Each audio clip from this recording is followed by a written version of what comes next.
Saudara ahli, sebagai pelaksanaan dari 143 KUHP, kalau di suatu kota disebutkan terjadi pemusnahan, ya, saya awali dulu dengan penukaran. Kalau di suatu kota disebutkan bahwa aparat polisi yang disuruh oleh atasannya menukar sabu dengan tawas, ya, tapi tidak ada satu saksi pun yang melihat penukaran tersebut, tidak ada satupun. Dan tadi saksi menunjuk kepada putusan MK, ya, perluasan saksi. Apakah saksi pernah mendengar putusan PK Mahkamah Agung nomor 78 PK Pitsus 2021 dengan terdakwa seorang pengacara terkenal yang melibatkan juga saksi novel?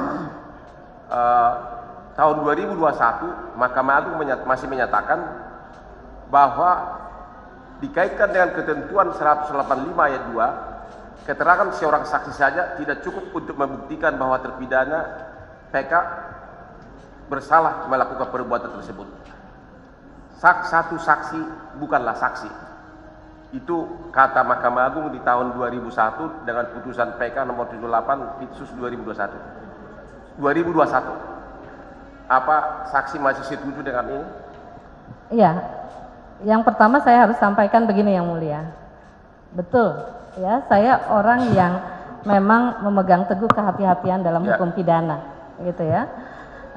Dalam banyak diskusi Pak terkait dengan undang-undang KDRT, dulu saya selalu mengatakan bahwa asas unus tesis nullus tesis itu memang satu asas yang memang kita pegang teguh. Meskipun 185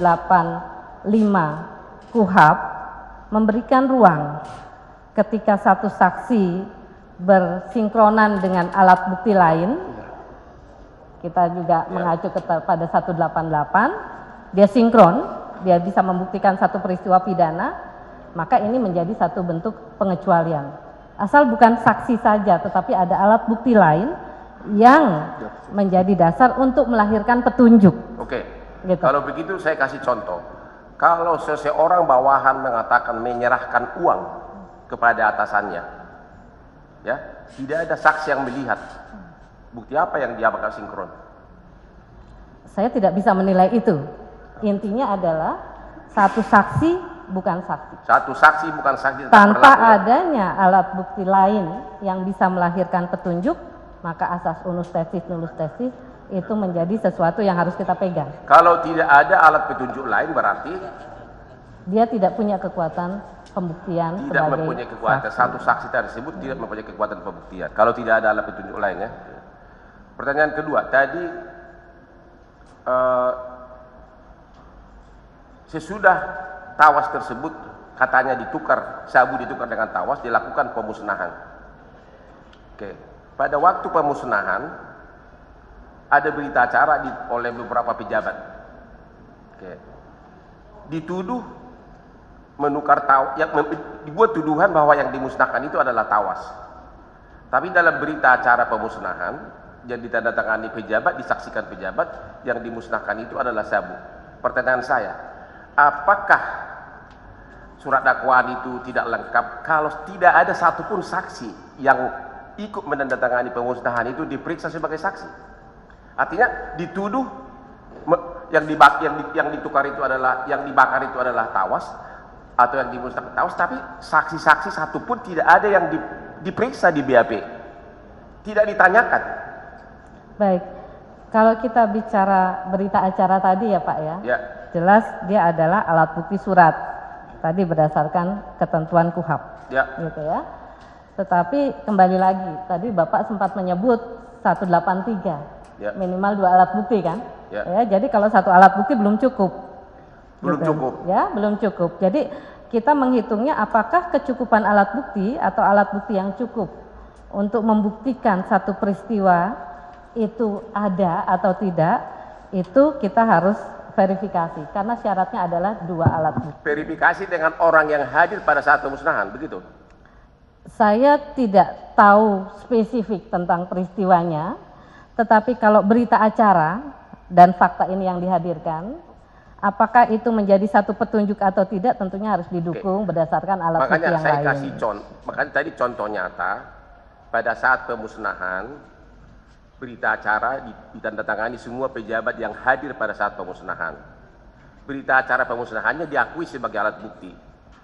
Tapi tidak satu pun orang yang hadir pada saat pemusnahan tersebut di BAP sebagai saksi. Apakah itu membuat surat dakwaan tidak cermat, tidak lengkap karena terlalu prematur? Itu saya kembalikan kepada majelis hakim untuk menilainya. Bapak, karena Ibu kan ini kaitannya 143, Ibu sebagai ahli. Saya tidak bisa menilai hanya penggalan peristiwa, Pak, gitu ya. Jadi saya kira prinsipnya adalah dalam pembuktian satu tindak pidana minimal pada 2 alat bukti. Tadi berita acara itu kita terima sebagai alat bukti surat. Akanlah sangat baik kalau kemudian ada alat bukti lain yang bisa kemudian memberikan petunjuk kepada hakim bahwa peristiwa itu benar terjadi. Sederhananya kalau memang tidak bisa diverifikasi, dia tidak punya nilai kekuatan pembuktian. Tetapi apakah itu menggambarkan seluruh proses? Ini saya harus hati-hati. Ya makanya saya kembalikan kepada majelis hakim pada perkara pokoknya. Kalau untuk gitu pertanyaan saya, dalam suatu tindak pidana penyidikan, apakah saksi material sangat penting? Sudah sewajarnya harus diperiksa? Ya, karena dia, kalau kita mengacukan pada 184 KUHP, tadi saya sampaikan, ya urutan itu bukan sekedar urutan. Karena memang alat bukti saksi itu menjadi sesuatu yang penting dan sangat penting di dalam peristiwa pidana, khususnya dalam pembuktian. Meskipun saya juga mengatakan bahwa apakah setiap pembuktian perkara pidana harus ada saksi, juga belum tentu. Ketika kemudian alat bukti lain gitu ya bisa dipakai. Dalam satu peristiwa saksinya nggak ada, tapi ada surat, ada visum misalnya seperti itu. Itu bisa dipakai. Tetapi penting di dalam peristiwa pidana, iya. Jadi apakah Anda sependapat bahwa tindakan penyidik yang tidak memeriksa orang-orang di TKP pada saat kejadian adalah tindakan malpraktek? Iya, kalau kita mengacu parameter malpraktek ya. Malpraktek adalah kepada SOP misalnya, dan SOP memang atau tadi aturan-aturan penanganan manajemen penanganan perkara itu terlanggar, tentunya kita akan mengatakan ada malpraktek di sana. Ada malpraktek kalau saksi kunci di TKP tidak diperiksa dan di BAP. Seandainya peristiwa itu ada, ya. Oke. Dan tadi saya kaitkan lagi, yang hadir di pemusnahan tersebut adalah orang-orang yang diakui ada tanda tangannya di berita acara pemusnahan, tapi tidak satu pun dipanggil sebagai saksi di BAP dalam perkara yang sedang berjalan. Anda mengatakan itu tergolong malpraktek. Pertanyaan kedua,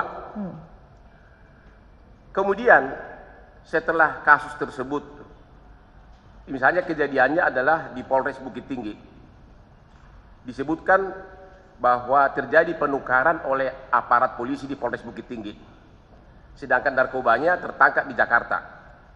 Pertanyaan kedua lagi, kaitannya juga dengan praktek.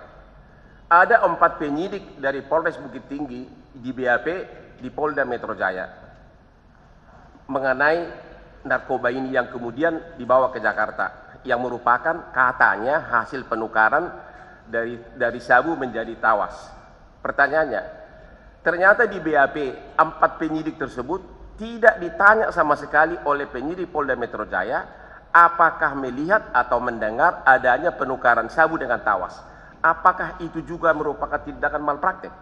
Iya, saya harus mengatakan begini. Satu, ini kan ada 2 tempat yang terkait dengan peristiwa pidana, gitu ya. Saya selalu mengatakan bagaimana mengenai kewenangan untuk penanganannya, karena ini sifatnya ada di beberapa tempat, gitu ya. Termasuk pengadilannya pun kalau kita mau mengacu kepada KUHP, ketika dia berada di beberapa tempat, tentunya yang paling mudah pembuktiannya. Termasuk dalam konteks ini kewenangan penyidikan, jadi tidak ada masalah yang mulia, karena di dalam Undang-Undang Kepolisian pun kewenangan Mabes Polri adalah kepada tindak pidana yang terjadi di seluruh Indonesia. Jadi sah saja, ya. Apakah kemudian tadi tidak ditanyai atau ditanyai itu menjadi satu bentuk kesengajaan atau itu bentuknya kelalaian?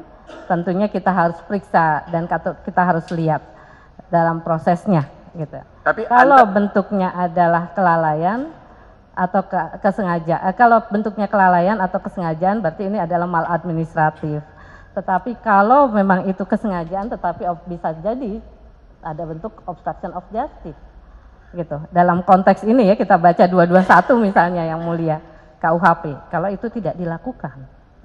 terlepas dari apakah kesengajaan atau kelalaian, terlepas dari situ, tapi fakta bahwa tidak ditanyakannya satupun pertanyaan ke 4 penyidik yang menangani penanganan narkoba tersebut di Bukit Tinggi, apakah itu membuat pemeriksaan termasuk surat dakwaan itu menjadi kabur, tidak lengkap? Ya. Kan dituduh di waktu narkoba tersebut di bawah penguasaan para penyidik di Bukit Tinggi ditukar dengan sabun ke Tawas. Tapi penyidiknya tidak ditanya satupun pertanyaan tersebut. Itu pertanyaan kami. Bukankah itu membuat surat dakwaan itu tidak lengkap, tidak cermat? Saya pun akan menjawabnya. Kalau saya menyimpulkan hanya ada pada satu peristiwa di antara rangkaian peristiwa penyidikan yang banyak sekali, saya yakin banyak sekali di dalam peristiwa ini, itu akan sangat sumir penilaian saya. Jadi saya tidak bisa menjawab ilustrasi yang seperti itu. Ya, dia tidak bisa jawab ilustrasi. Oke, kalau begitu sesuai dengan pasal 43 KUH pidana, apakah saksi kunci bukannya harus diperiksa? Iya, tadi saya katakan. Ya. Ya, kalau kita bicara tentang saksi, apalagi itu adalah saksi yang menentukan, memang Harus seharusnya diperiksa. Terima kasih. Beralih ke yang lain. Kalau dituduhkan narkoba yang disita di Polda Metro Jaya, induknya berasal dari Bukit Tinggi. Semula 40 kg, 5 kilo disimpan oleh jaksa untuk jadi barang bukti, 35 dimusnahkan, tapi dituduh 35 ini 5 kilo ditukar dengan Tawas, 5 kilo dibawa ke Jakarta. Artinya induknya sama, narkobanya sama waktu menjadi 40 kg. Pertanyaan saya, untuk membuktikan bahwa narkoba 5 kg di Jakarta adalah induknya sama dengan narkoba yang tersisa di Bukit Tinggi yang disimpan oleh jaksa, bukankah harus dilakukan uji lab bahwa narkoba yang ditangkap di Jakarta sama dengan jenisnya dengan narkoba yang di Bukit Tinggi? Satu, saya bukan ahli forensik yang mulia, khususnya ahli kimia, jadi saya tidak bisa menjelaskan. Tetapi intinya hukum pidana tidak bisa pakai kira-kira, harus by evidence. Tidak bisa kira-kira, artinya untuk mengatakan bahwa narkoba di Jakarta berasal dari narkoba di Bukit Tinggi harus ada penelitian ilmiah atau lab. Itu kan namanya nggak boleh kira-kira. Ya, saya mengatakan tadi harus ada buktinya. Harus ada buktinya. Sepengetahuan Ibu sebagai ahli hukum pidana, untuk menentukan narkoba di Jakarta sama dengan narkoba di Bukit Tinggi, kira-kira buktinya apa? Bukankah uji lab adalah yang sangat saintifik dan semua orang tahu? Ya, saya kira itu bisa ditanyakan kepada ahli kimia, Pak. Karena terus terang formula, kemudian apakah kandungan di dalam narkotika, atau identifikasi rekam jejak antara narkotika yang satu dan yang lainnya, itu bisa diidentifikasi atau tidak. Saya bukan bidang keahlian saya untuk ahli kimia gitu ya. Baik, ahli diminta menjawab sepanjang ahlinya saja. Kan bukan ahli semua kan? Betul. Ahli sepanjang pengetahuan spesifikasinya. Kalau enggak bisa jawab, terserah. Kalau bisa jawab. Betul. Namanya juga ahli. Iya Bu ya? Baik, lanjutkan pertanyaan.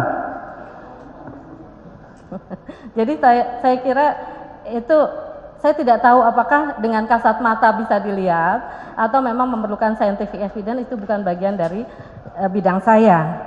Tetapi saya mengatakan bahwa dalam hukum pidana segala dalil yang disampaikan harus melalui alat bukti. Artinya walaupun Ibu tidak tahu bagaimana caranya, harus Ibu berpendapat bahwa harus ada bukti. Betul. Bahwa narkoba yang ditemukan di Jakarta sama dengan narkoba induknya di Bukit Tinggi. Iya. Soal apakah dengan lab atau tidak, Ibu bukan keahlian Ibu begitu. Bukan keahlian. Tapi harus ada bukti. Betul. Tidak boleh langsung spekulasi. Iya. Pertanyaan berikutnya. Tadi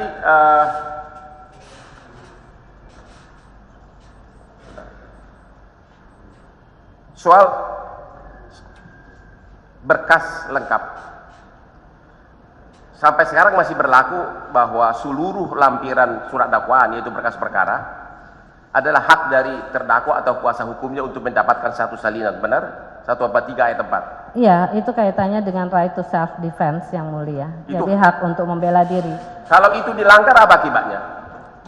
Saya akan mengatakan ada pelanggaran HAM gitu ya, terkait dengan hak untuk membela diri dari seorang. Apakah itu berakibat apa akibatnya terhadap surat dakwaan? Pelanggaran HAM kan tersendiri. Iya. Kalau ternyata si terdakwa tidak bisa membela diri gara-gara sebagian besar bukti itu tidak dilampirkan dalam berkas perkara, apakah surat dakwaan menjadi apa yang dilanggar gitu? Sayangnya memang ini hanya sekedar moral right ya. Kalau kita bicara dalam konteks HAM yang mulia, belum menjadi legal right, belum menjadi hak hukum begitu. Itu yang memang juga sering saya bicarakan di dalam banyak pertemuan saya. Jadi dia memang moral right, pelanggaran moral. Bagaimana mungkin seorang terdakwa bisa membela dirinya ketika informasi yang datang padanya tentang apa yang disangkakan tidak lengkap. Tetapi kemudian apakah ada pelanggaran hukum ya terkait dengan informasi yang tidak ada di situ, misalnya gitu ya, hak untuk membela diri ini kan kalau saya tidak keliru ada pasal mulai dari 56 gitu ya, 56 KUHP gitu, pendampingan oleh penasihat hukum. Otomatis apakah pendampingnya bisa mendapatkan informasi dalam kaitannya dengan membela diri? Kembali lagi, itu hak memang bagian dari hak asasi manusia yang harus dihormati dan harus bukankah selain hak asasi manusia itu jelas diatur dalam pasal 143 ayat 4 KUHP, artinya yaitu bahwa terdakwa atau penasihat hukumnya berhak sepenuhnya, dan kalau itu dilanggar, apakah itu bukan sekedar masalah moral tapi itu pelanggaran terhadap KUHP pasal 143 ayat 4? Betul. Tetapi betul, ya betul, tetapi nanti kan kalau kita kepada majelis nanti ya, apa sanksinya betul, begitu. Betul. Jadi tadi yang saya sampaikan, ya. Apakah ada implikasi secara administratif, Pak? Misalnya menyebabkan surat dakwaan batal, atau ada implikasinya apakah kemudian si pembuat dakwaan itu kemudian melanggar hukum? Itu contohnya begini, majelis, betapa tidak ada gitu ya. Kalau misalnya si Poltak dituduh memerkosa dan suara-suara jeritannya direkam. Suara si Poltak ini kan khas karena khas orang Batak. Dia dituduh memerkosa. Suara jeritannya itu direkam, ada yang merekam. Pertanyaannya, kalau rekamannya itu tidak diserahkan, apakah itu sangat vital melanggar hukum karena si Poltak tidak bisa membela diri? Apakah dia suara dia atau bukan yang memerkosa itu? Kalau tadi saya katakan 221 KUHP yang menyembunyikan bukti itu menjadi tindak pidana tersendiri. Masuk ibu JPU kena 221 KUHP pidana. Saya jangan dong, itu rekan saya, Bu. Gitu ya, tetapi saya hanya menjawab secara normatif. Oh. Ya, kalau contohnya adalah si Poltak yang direkam oleh tetangganya. Jadi bukan hanya hak terdakwa dilanggar, bahkan yang menyembunyikan bukti pun bisa kena obstruction of justice 221 KUHP pidana. Betul. Enggak, kami nggak mau, JPU itu teman kami, kami nggak mau sampai ke sana. Ya.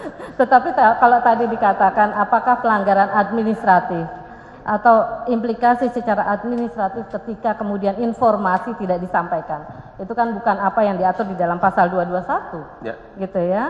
Betul, itu pelanggaran HAM, tetapi itu menjadi moral right yang belum kemudian kita akomodasi sebagai legal right. Gitu. Kalau dalam praktek BAP waktu memeriksa saksi, kalau bukti-bukti yang dikasih itu sepenggal-penggal, dipotong-potong, tidak utuh, ya, misalnya bukti chat itu kan bisa kita tahu artinya setelah dihubungkan pembicaraan hari ke-1 sampai ke-7, dan itu dilakukan forensik.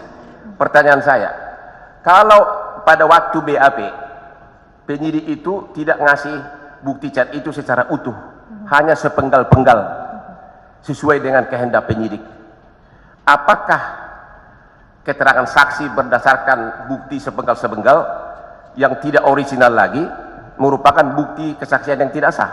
Ya, sebetulnya ada instrumen lain ya, yang disediakan KUHP, karena dikatakan di sana apa yang kemudian dinyatakan di dalam persidangan itulah yang menjadi bukti. Jadi bisa jadi barangkali Pak, termasuk saya dikasih bukti sepenggal-penggal gitu ya. dan analisis saya menjadi tidak sempurna di dalam BAP, itu bisa saja diverifikasi di dalam saya begini, konteks persidangan. Sehingga sebetulnya ketika proses atau desain dari sistem peradilan kita sudah memberikan satu verifikasi atau satu proses verifikasi, saya kira kita akan bicara tentang sifat kehati-hatian hukum pidana. Betul, tidak boleh, tetapi bisa diverifikasi. Kita bicara dulu 2 tahapan, ya. Nanti pemeriksaan di persidangan, satu lagi pemeriksaan di BAP dulu. Kita bicara BAP dulu. Apakah Ibu setuju kalau pembuatan BAP ditanyakan kepada saksi, didasarkan kepada bukti, dipenggal-penggal buktinya, chatnya itu dipenggal-penggal, di screenshot, dipenggal satu potong ditanyakan. Kita belum bicara soal, nanti saya tanyakan lagi soal di persidangan. Apakah Ibu setuju, gini, sebelumnya saya tanyakan dulu, di pasal 5 dan di pasal 6 Undang-Undang ITE disebutkan begini, bahwa informasi elektronik bisa menjadi alat bukti yang sah. Ada kata-kata alat bukti yang sah di pasal 5, kalau disuguhkan secara utuh dan lengkap dan asli, makanya dilakukanlah forensik secara ilmiah. Jadi pasal 5 mengatakan agar sah jadi alat bukti harus utuh dan asli, dan utuh tidak dipenggal-penggal. Itu pasal 5 dari Undang-Undang Elektronik. Nah, kalau yang ini ada 2 handphone, ya, oleh penyidik hanya yang menguntungkan di capture, ya, di screenshot, itu yang ditanyakan kepada saksi di BAP, bicara di BAP dulu, sehingga saksi tidak tahu konteks keseluruhan. Apakah menurut Ibu itu suatu keterangan saksi seperti itu berdasarkan alat bukti yang dipenggal-penggal menjadi keterangan saksi yang tidak sah? Ya, kalau tadi saya sempat menyatakan, jadi saya harus konsisten dengan jawaban saya yang pertama, yaitu bahwa konteks alat bukti itu perkembangan dari rumusan alat bukti ini kan ada di berbagai undang-undang yang secara sendiri-sendiri. Tadi ditanyakan kepada saya bagaimana norma di dalam pasal 86 Undang-Undang Narkotika. Maka itu menjadi norma yang berlaku memang di dalam penanganan tindak pidana narkotika. Gitu ya. Dia menjadi lex spesialis sistematis dari ketentuan Undang-Undang ITE. Karena khusus diatur di sana. Jadi norma yang menjadi ukuran atau parameter ketika penanganan tindak pidana narkotika adalah pada norma yang ada di dalam pasal 86. Gitu, Pak. Pasal 86 hanya menyebutkan elektronik. Tidak menyebutkan elektronik yang bagaimana. Setuju? Iya. Oke. Maka kemudian karena desakan kebutuhan masyarakat, kebutuhan penegakan hukum, dibuatlah undang-undang elektronik. Maka diaturlah definisi apa itu informasi elektronik. Jadi apakah pendapat Anda masih konsisten? Justru undang-undang narkotik, undang-undang elektronik itu adalah penjabaran dari kata elektronik di undang-undang narkotika. Di sana hanya narkotik. Apa pengertian apa elektronik? Di dalam undang-undang narkotik, undang-undang elektronik itu dijabarkan. Yang dimaksud dengan elektronik, informasi elektronik adalah ini itu. Saya sangat tidak sependapat kalau Ibu berusaha melindungi kalau mengatakan bahwa lex spesialis, karena di undang-undang narkotika itu tidak disebutkan apa itu elektronik, hanya disebutkan elektronik, tidak ada definisi apapun. Di undang-undang elektronik ITE baru didefinisikan. Boleh kita baca sama-sama? Sebentar Bu, datang dulu pertanyaannya baru dijawab. Ini kan belum ada pertanyaan. Dari 2 menit dia akan bicara itu belum ada pertanyaan. Tunggu dulu. Apa pertanyaannya biar bisa dijawab? Pertanyaannya adalah undang-undang narkotika hanya menyebutkan alat bukti elektronik. Kemudian undang-undang ITE mendefinisikan apa itu alat bukti elektronik.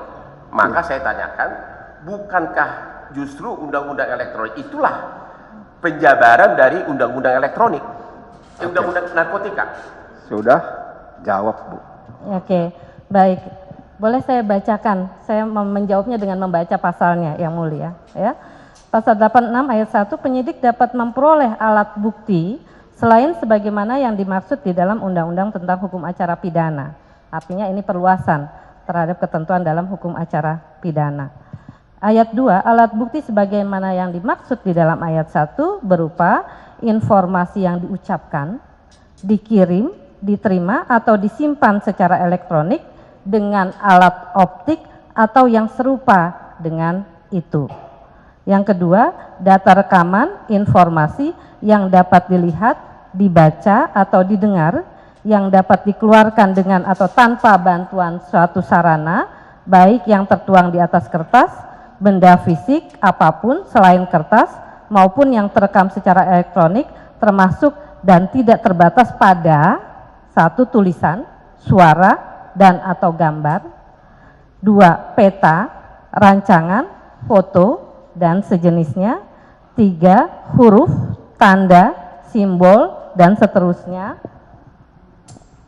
yang memiliki makna yang dapat difahami oleh orang yang mampu membaca dan memahaminya. Jadi tidak memerlukan sarana lain, tadi dikatakan seperti itu. Jadi kalau kita lihat, pertanyaannya adalah apakah norma ini memerlukan interpretasi lagi atau tidak, itu kita melihat kepada normanya. Normanya Ya, menyebutkan apa? menyebutkan bahwa informasi tadi kan sudah saya baca, Pak, yang tidak memerlukan sarana alat bukti lain. Satu itu. Jadi apakah, tadi saya memberikan contoh gitu ya, Undang-Undang Tipikor merugikan keuangan negara? Tidak ada memang ketentuan di dalam Undang-Undang Tipikor. Apa itu kerugian negara? Kerugian negara adalah pasal 1 angka 22 dari Undang-Undang Perbendaharaan Negara, gitu ya. Tetapi di sini apakah kemudian tadi memerlukan interpretasi dengan menghubungkannya kepada pasal 5 dan pasal 6 Undang-Undang ITE? Ketika di sini sudah dinyatakan dengan jelas tidak memerlukan interpretasi lagi, maka norma ini menjadi norma yang berdiri sendiri. Kecuali kalau memang diperlukan interpretasi, tadi saya setuju dengan kecuali Bapak. kalau diperlukan. Gitu ya, kecuali kalau diperlukan. Sementara di dalam ini tadi dikatakan bahwa manakala tanpa bantuan suatu sarana, ini rumusan tertulisnya. Gitu Pak. Gitu ya. Jadi kenapa kemudian saya mengatakan ini menjadi lex specialis sistematis bahkan terhadap Undang-Undang ITE. Apakah Anda setuju bahwa alat bukti yang disuguhkan kepada saksi itu harus alat bukti yang benar-benar orisinal? Itu dulu. Kembali, nah sama seperti jawaban atas tadi ya, mengenai tawas tadi. Kembali lagi, saya hanya membaca normanya saja. Ya, saya bukan ahli ITE. Oke, bukan ahli ITE, tapi Anda menjawab tadi seolah-olah ahli ITE. Kalau gitu saya tanya lagi. Saya menjawabnya, tadi saya katakan dengan membaca pasalnya. Oke, dengan membaca pasalnya. Jadi dengan membaca pasalnya, kita bisa memahami bahwa sebetulnya undang-undang ini memberikan keleluasaan ketika sudah difahami tanpa bantuan alat bukti yang lain kepada orang yang bisa membacanya, maka jadilah itu alat bukti. Kalau bukan gitu, dalam kapasitas saya sebagai ahli ITE. Anda bukan ranah Anda, tapi Anda jawab yang menguntungkan JPU. Tidak, Pak. Silahkan membaca gitu, kembali. Baik. Ya, silahkan membaca kembali. Saya tanya lagi. Apakah Anda saya tahu hukum keberatan majelis? Ya, sebentarlah. Ya, kan kita sudah mulai dari awal kita buat tertib, sejuk, damai. Ya. Nah, walaupun hati dan pikiran agak panas. Nah, tujuan kita kan sebentar dulu untuk menggali fakta yang sebenar-benarnya. Kita pahami ahli ini untuk memberi pendapat sesuai dengan keahliannya. Dia udah sebutkan tadi saya bukan ahli IT. Kita tutuplah masalah IT itu dari dia. Untuk itu pertanyaan lain kami persilakan. Kalau itu pertanyaan terakhir mengenai ini. Baik, tidak mengulang. Silakan. Anda tadi mengatakan kalau tidak memerlukan alat lain. Bukan saya yang mengatakannya, Pak. Undang-undang yang merumuskan kalau begitu, seperti itu. Apakah Anda tahu bahwa chat yang dipenggal-penggal itu baru bisa diketahui apakah itu orisinal atau tidak setelah dipakai alat lain, yaitu digital forensik? Saya tidak tahu. Nah, kalau itu Anda jawab, saya setuju. Tidak, saya tidak bisa Tidak mengatakan tahu ya? setuju. Saya Jadi hanya Anda mengatakan tidak tahu bahwa saya tidak tahu karena saya bukan ahli. Cukup, Bu. itu. Dia tidak tahu, bukan ahlinya itu ahli ini. Jadi Pertanyaan lain. Oke, jadi Anda tidak tahu bahwa chatting yang dipenggal-penggal itu apakah memerlukan alat lain untuk mengetahui? Anda tidak tahu. Saya tidak tahu, bukan Terima ilmu kasih. saya, bukan ilmu saya. Terima kasih. Oke, sekarang kaitan dengan pasal 112 Undang-Undang Narkotik sama 140. 112 Undang-Undang Narkotik disebutkan seseorang atau misalnya swasta begitu dia menguasai tanpa hak itu sudah kena 112. Setuju kan? Pasal 140, kalau seorang aparat polisi melakukan penyitaan tentu dia tidak kena 112 karena masih sebatas menguasai sepanjang tidak melawan sepanjang tidak Sebentar, melawan Bu. hukum. Ada dulu pertanyaannya, ya. Silakan lanjutkan dulu. Pertanyaan saya, harus dibedakan menguasai narkoba oleh oknum swasta bisa kena 112. Menguasai narkoba oleh oknum aparat pada awal penyidikan disita itu tidak melanggar apapun. Itu dulu, di awal dulu. Tadi saya katakan menguasai secara tidak melawan hukum. Ya. Makanya saya bilang, kalau seorang aparat, karena ini pertanyaan saya nanti ke akibat berikutnya. Kalau 112, seorang swasta yang menguasai narkoba tanpa hak itu melanggar hukum. Itu yang kena 112. Pasal 140 disebutkan, kalau seorang aparat itu kemudian melanggar tata cara penyimpanan, tata cara pemusnahan, barulah kena 140. Setuju? Iya. Pertanyaan saya, kalau seorang aparat polisi melakukan pelanggaran terhadap tata cara penyimpanan, tata cara penyisihan narkoba, apakah harusnya didakwa 112 atau 140 yang juga sama-sama pidana? Ya, karena spesifik ya, ini delik propria yang mulia. Jadi di sana ada ketentuan penyidik Polri maupun PPNS ya 8889. Ketika berkaitan dengan administrasi atau tata cara penyimpanan, maka kita akan tunduk pada ketentuan pasal 140 sebagai lex spesialis. Jadi seorang penyidik polisi yang melanggar tata cara penyimpanan, menyimpan di luar jangka waktu, menyisihkan kilogram di luar ketentuan, ada sanksi pidana 140. Betul, dalam konteks barang bukti. Wah, ini surat dakwaan salah dong majelis. Kok 112? Oke. Ya, dalam konteks tadi. Ini kita belum sampai ke arah penjualan ya, kita belum sampai ke penjualan. Jadi kalau kita jangan bicara dulu penjualan ya, nanti kalau unsurnya baru menyimpan secara penyidik menyimpannya melebihi jangka waktu. Iya. Menyisihkan melebihi jumlah kilogram. Betul. Jadi harusnya didakwa 140 bukan 112 ya. Iya. Jadi surat dakwaan seperti itu harusnya apa? Batal demi hukum. Batal demi hukum. Artinya sekali lagi Bu, batal demi hukum. batal demi hukum. Oke. Sekarang pertanyaan berikutnya.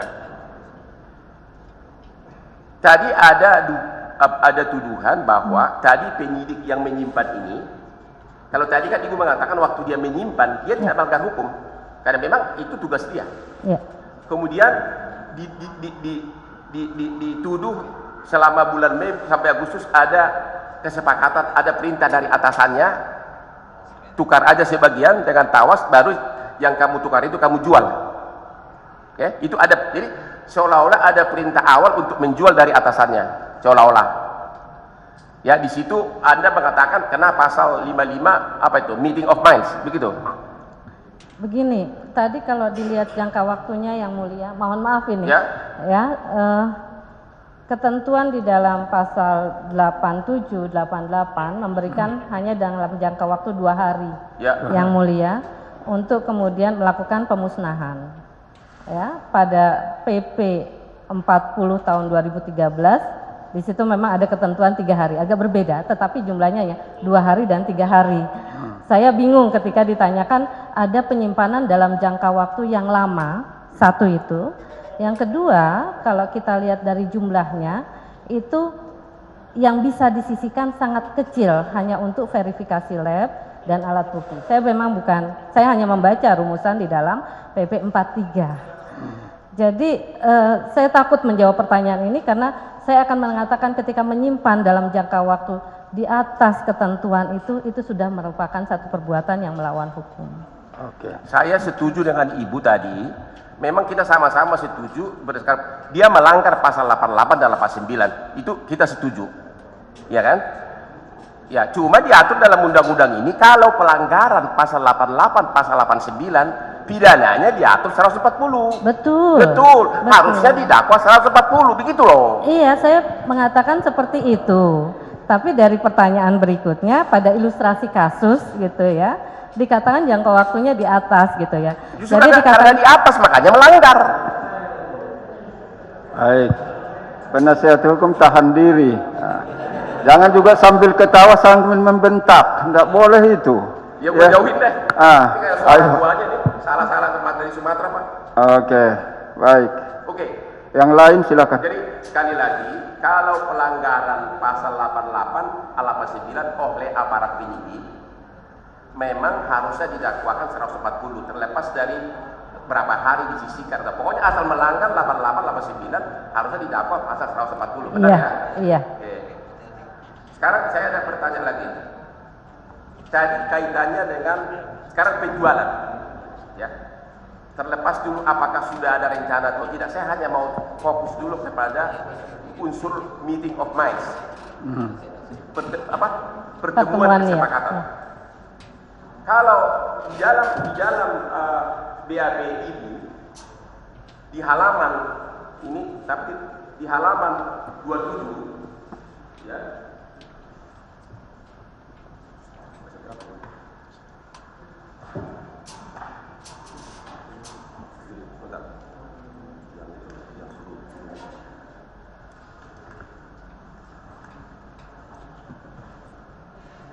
Di halaman 25 ya, di BAP Ibu ditunjukkan chatting, ya, ada di sini, ya, ditunjukkan chatting adanya perintah dari seorang jenderal kepada bawahannya, musnahkan, tarik kembali barang itu, yang intinya jangan jual. Dan oleh si ajudannya, si bawahannya mengatakan siap jenderal, perintah laksanakan. Ini ada di BAP Ibu, dikasih. Pertanyaannya, dalam jawaban Ibu di belakang ini sama sekali tidak ditanyakan penyidik, ya, apa arti kata-kata ini? Tidak ditanyakan. Saya lupa. Mungkin Mungkin ada ya. dalam jawaban Ibu. Saya lupa. Tidak ada. Saya lupa. Ya, tidak ada memang. Dalam jawaban Ibu tidak ada. Oke. Kalau gitu saya tanya di persidangan ini. Ini masih dalam konteks menjual, ya. Kalau kaitannya ke meeting of minds untuk menjual. Kalau si jenderal tanggal 24 September telah perintahkan, musnahkan, tarik itu barang, dan tidak ada lagi perintah sesudah itu. Sedangkan si anak buah mengatakan siap, perintah laksanakan, akan saya musnahkan, akan saya tarik. Tapi 3 minggu kemudian secara diam-diam si anak buah ini menjual barang tersebut ke pihak ketiga. Pertanyaan saya hanya khusus penjualannya. Apakah dalam penjualan tersebut masih ada meeting of minds, pertemuan kesepakatan dari atasan ke bawahan, atau itu sudah konteks berbeda? Kalau kita dalam konteks konstruksi hanya itu ya. penjualan aja? Ya. Jadi perbuatan menjual, Ya. itu kan fultoidnya ketika kemudian terjadi perbuatan menjual itu. Ya. Ya, jadi itu fultoid, Ya. ya, 114. Jadi kalau ada seorang peserta delik yang di tengah jalan mundur secara sukarela, maka dia menjadi bukan peserta delik lagi. Karena apalagi kalau itu peserta delik itu adalah orang yang punya pengaruh memerintahkan itu. saya tidak melihat atau tidak mengatakan adanya konteks kualifikasi yang berbeda, yang mulia, di antara para peserta delik. Prinsipnya adalah ketika kita bicara meeting of mind harus ada kesepakatan, kebersamaan, niat yang sama untuk melakukan satu tindak pidana. Ketika satu peserta delik menyatakan mundur, ya, dari kesepakatan itu, kita tidak bisa mengatakan dia sebagai peserta tindak pidana. Dan tidak bisa didakwa nanti 114 gitu kan? Iya, kalau memang kita bicara soal dalam konteks penjualan, gitu ya.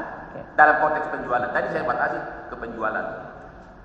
Sambil saya istirahat dulu, silakan. Mohon izin majelis. Silakan, lanjutkan yang lain.